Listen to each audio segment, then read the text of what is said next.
कोपरगावची भन्नाट खाऊ गल्ली आता तुमच्या आवडीचे सर्व पदार्थ एकाच ठिकाणी, एकदम टेस्टी, एकदम फ्रेश। आता pizza, momos, ice cream, juice, pav bhaji, misal, cafe, dosa, dal baati, veg biryani, pani puri, Chinese सगळं एकाच ठिकाणी। टेस्ट एकदम जबरदस्त, क्वालिटी फुल ऑन आणि फॅमिलीसाठी बेस्ट व्यवस्था। आमचा पत्ता कॅनव्हास कॅफे, खाऊ गल्ली, निवारा कॉर्नर, कोपरगाव। विवेक कोल्हे।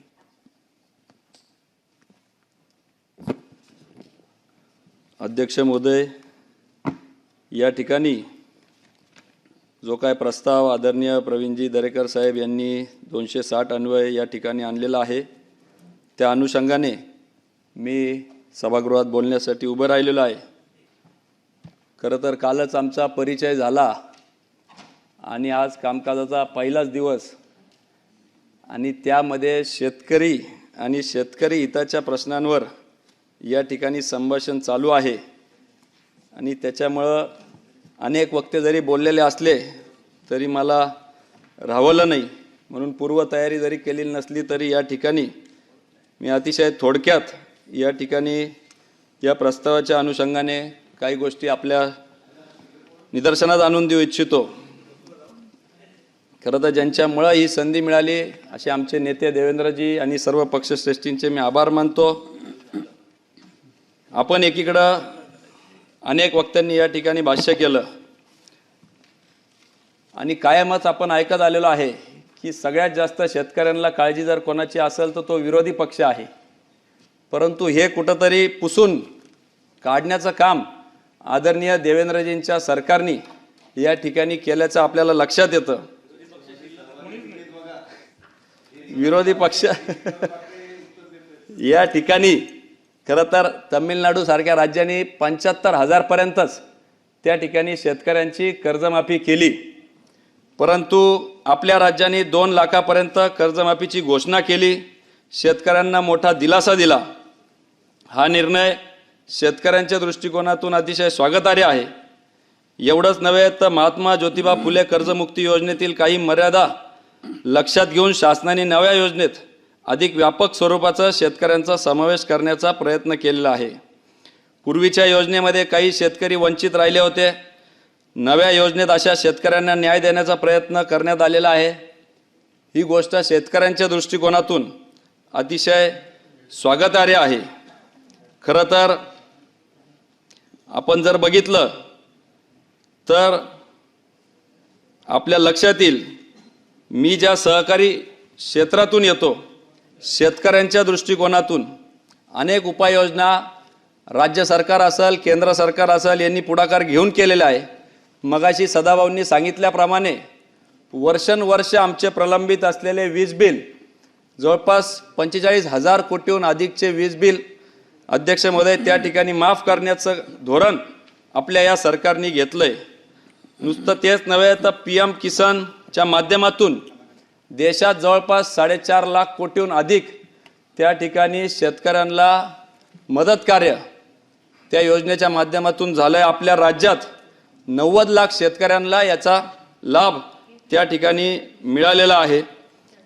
त्याचबरोबर समृद्धी महामार्ग सारखा दूरदृष्टी ठेवून आदरणीय देवेंद्रजी फडणवीस साहेब असतील, एकनाथजी शिंदे साहेब असतील, असा जो काय समृद्धी महामार्ग नागपूर ते मुंबई पर्यंत उभा केला, त्याचा देखील मोठ्या प्रमाणात लाभ आमच्या शेतकऱ्यांना शेतमाल त्या ठिकाणी मुंबईसारख्या महानगरीमध्ये आणण्यासाठी मदत झालेली आहे। एवढंच नव्हे तर JNPTच्या माध्यमातून एक्सपोर्टच्या दृष्टिकोनातून देखील शेतमालाला अधिकचा भाव मिळण्यासाठी त्याची या ठिकाणी मदत झालेली आहे।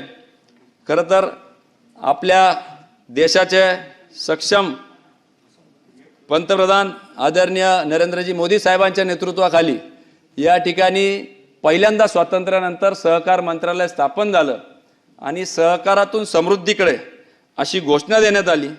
ती फक्त कागदावर न राहता त्याच्या माध्यमातून अनेक उपाययोजना या ठिकाणी सहकार सक्षम करण्याच्या दृष्टिकोनातून घेतल्या गेल्या आणि पर्यायी शेतकरी त्या ठिकाणी सक्षम करण्याचा प्रामाणिक प्रयत्न दोन्ही सरकारने या ठिकाणी केल्याचं आपल्याला जाणून येतं। खरं तर साखर उद्योगातून मी येतो, जवळपास वर्षानुवर्ष प्रलंबित असलेले शेतकऱ्यांना अधिकचा जो भाव कारखानदारांनी त्या ठिकाणी आम्ही दिलेला होता त्याच्यावर इन्कम टॅक्स आम्हाला लागू केलेलं होतं. 40,000 कोटीहून अधिकचा इन्कम टॅक्स संबंध देशभरामध्ये एका निर्णयाने त्या ठिकाणी केंद्र सरकारने माफ करण्याचं धोरण घेतलं आणि आमच्या शेतकरी बांधवांचे कारखाने किंवा शेतकऱ्यांना सक्षम करण्याचं काम एकट्या महाराष्ट्रामध्ये 10,000 कोटीहून अधिक त्याचा फायदा महाराष्ट्रातील कारखान्यांना त्या ठिकाणी झाल्याचं दिसून येतं. तेवढंच नव्हे तर राष्ट्रीय पातळीवर नॅशनल एक्सपोर्ट कोऑपरेटिव्ह लिमिटेड सारखी संस्था स्थापन केली आणि जगभरातील देशभरातील 8 लाखाहून अधिक सहकारी सोसायट्यांना त्या ठिकाणी त्याच्यात जोडण्याचं काम या ठिकाणी शासनाच्या माध्यमातून झालेलं आहे.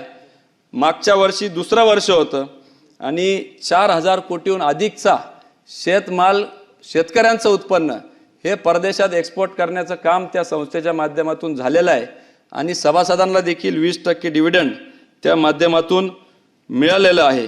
खरं तर बोलण्यासारख्या खूप काही गोष्टी या ठिकाणी आहे, परंतु माझ्या आधीचे सर्वच वक्ते सदाभाऊ असतील, प्रवीणजी दरेकर साहेब असतील, सचिन भाऊ असतील, भावनाताई असतील, चित्राताई असतील, सगळ्यांनीच संक्षिप्तमध्ये या सगळ्या गोष्टी घेतलेल्या आहे. परंतु आपण किती प्रयत्न केले तरी या गोष्टी आपल्याला हे आपले प्रयत्न अजून आपल्याला वाढवण्याच्या दृष्टिकोनातून खरं तर काळाची गरज आहे असं माझं वैयक्तिक त्या ठिकाणी मत आहे.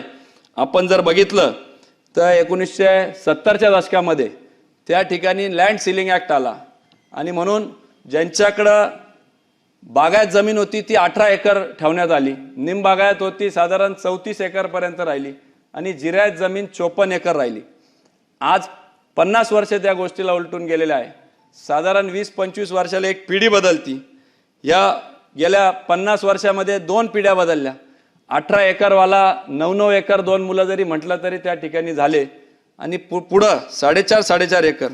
आज जर आपली राज्याची परिस्थिती पाहिली तर 70-80% जास्त शेतकरी हे आपले अल्पभूधारक शेतकरी त्या ठिकाणी आपल्याला दिसून येतात आणि म्हणूनच मगाशी सदाभाऊंनी सांगितल्याप्रमाणे जे परंपरागत शेती करणारा घटक होता तो आज रस्त्यावर उतरून वेगवेगळ्या पद्धतीने त्या ठिकाणी आंदोलनात सहभागी होऊन आरक्षण मागतोय किंवा आर्थिक परिस्थिती बिकट झाल्यामुळं त्या ठिकाणी सरकारकडे आशा लावून बघतोय आणि म्हणून अनेक उपाययोजना आपण त्या ठिकाणी करत असलो तरी यामध्ये अधिक प्रयत्न करणं खरं तर अपेक्षित आहे.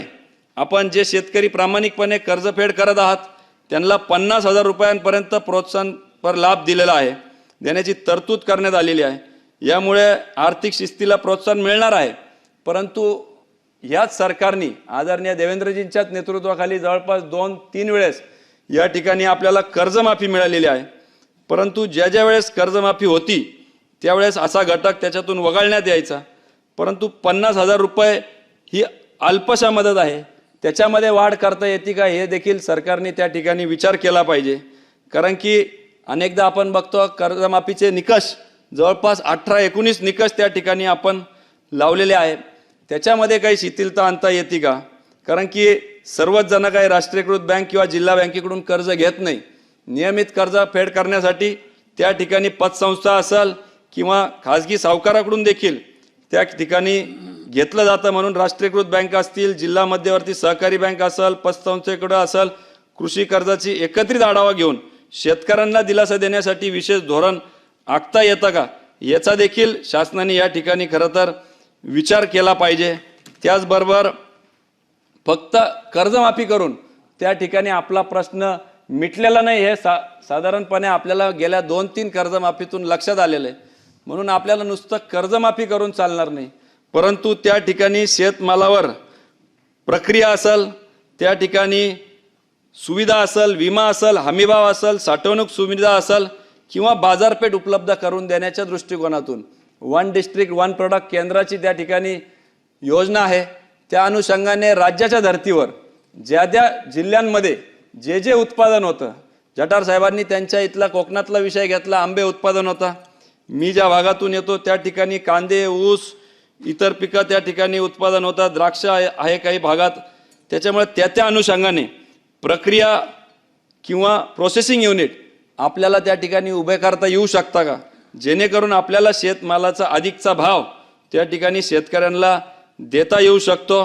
एवढंच नव्हे तर याचबरोबर जी काय आपण योजना या ठिकाणी आणलेली आहे त्यामध्ये अर्ज प्रक्रिया असेल, पात्रताचे निकष असतील, पडताळणी आणि लाभ वितरण यामध्ये अधिक सुसूत्रता आणून एकत्रित एकही पात्र शेतकरी वंचित राहणार नाही याची काळजी शासनाने घ्यावी अशी मागणी मी खरं तर या निमित्ताने करतो. शेतकऱ्यांना कायमस्वरूपी मदत मिळावी यासाठी जलयुक्त शिवार अभियान आहे. जलसंधारणाचे कामं आणि भूजल पातळी वाढवण्याचा प्रयत्न अधिक वेगाने राबवण्याची आवश्यकता आहे. याशिवाय खरं तर अतिशय महत्त्वाचा पश्चिमेचं पाणी पूर्वेकडे वळवण्याच्या दृष्टिकोनातून जो नगर, नाशिक सहित मराठवाड्याच्या दृष्टिकोनातून महत्त्वाचा समजला जाणारा प्रकल्प आहे तो आदरणीय देवाभाऊंच्या नेतृत्वाखाली हाती घेतलेला आहे. परंतु त्याला अधिकची गती देऊन आमचे नगर असेल, अहिल्यानगर, नाशिक असेल आणि मराठवाडा असेल 40% सिंचन त्याच्यावर आहे. नारपारची त्या ठिकाणी घोषणा झालेली आहे. वैनगंगाची त्या ठिकाणी 1 लाखाहून अधिक कोटी रुपये त्या ठिकाणी शासनाने गुंतवणूक केलेली आहे. परंतु आमच्या इकडचा देखील प्रकल्पाला अधिकची गती देऊन अहिल्यानगर सहित मराठवाड्याच्या शेतकऱ्यांना देखील दिलासा देण्यासाठी खरं तर ठोस आणि लवकरात लवकर पावलं त्या ठिकाणी शासनाने उचलावं असे आपल्या माध्यमातून या निमित्ताने विनंती करतो. आत्महत्याग्रस्त जिल्ह्यातील शेतकऱ्यांना उत्पन्न वाढवण्यासाठी कापूस उत्पादकता मिशन आहे, कृषी समृद्धी योजना आणि नमो शेतकरी सन्मान योजनेसारखे उपक्रम महत्त्वपूर्ण ठरणार आहे. त्याचबरोबर भविष्याच्या दृष्टिकोनातून AI तंत्रज्ञानासाठी 500 कोटी रुपये आपल्या बजेटमध्ये शासनाने त्या ठिकाणी दिलेले आहे. 2च मिनिटात त्या ठिकाणी मी या ठिकाणी समाप्त करतो. खरं तर AIच्या माध्यमातून आपल्याला पीक वाढीच्या दृष्टिकोनातून, शेतकऱ्यांचं उत्पन्न वाढीच्या दृष्टिकोनातून अनेक गोष्टी त्या ठिकाणी करता येणार आहे. ऊस असेल, इतर पीक असेल आणि विम्याच्या बाबतीत देखील AI तंत्रज्ञान वापरून त्या ठिकाणी आपल्याला किती नुकसान झालेलं आहे याचा ठोस आढावा म्हणजे कुठल्याही कृषी अधिकाऱ्यांच्या अहवालावर आपल्याला अवलंबून न राहता त्या आढाव्याच्या माध्यमातून शेतकऱ्यांना जर भविष्यात नुकसान भरपाई दिली गेली तर त्याच्यामध्ये कुठलाही गैरप्रकार न होता थेट त्यांना लाभ मिळण्याचं काम शासनाच्या माध्यमातून होऊ शकतं अशी देखील मी या ठिकाणी विनंती करतो. परत एकदा आपल्या या ठिकाणी जे काय पीक विमा, हमीभाव, साठवण सुविधा आणि बाजारपेठ त्याचप्रमाणे सिंचन या सगळ्या गोष्टींवर एकत्रितरित्या सरकार जो प्रयत्न करत आहे त्याबद्दल सरकारचे मी मनपूर्वक आभार व्यक्त करतो.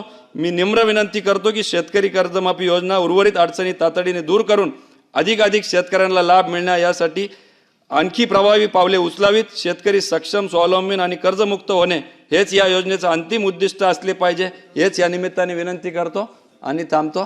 धन्यवाद. उज्ज्वल भविष्यासाठी योग्य कॉलेजची निवड करताय? मग आपल्या कोपरगावातील गुणवत्तापूर्ण शिक्षणाची 62 वर्षांची परंपरा असलेल्या KJ सोमय्या कला, वाणिज्य व विज्ञान महाविद्यालयात आजच प्रवेश निश्चित करा. कला, वाणिज्य विज्ञान, microbiology, computer science, AI and ML, data science यांसह विविध पदवी अभ्यासक्रम उपलब्ध. तसेच MSc, MCOM, MA आणि PhD संशोधन केंद्रांची सुविधा. 300हून अधिक विद्यार्थ्यांचे प्लेसमेंट्स, अनुभवी प्राध्यापक वर्ग, आधुनिक प्रयोगशाळा, स्वतंत्र वसतिगृह आणि स्पर्धा परीक्षा मार्गदर्शन यामुळे विद्यार्थ्यांच्या सर्वांगीण विकासाला प्राधान्य. KJ Somaiya college, Kopargaon. शिक्षण, गुणवत्ता आणि यशाची खात्री. अधिक माहितीसाठी संपर्क 82 82 82 45 88. आजच आपला प्रवेश निश्चित करा.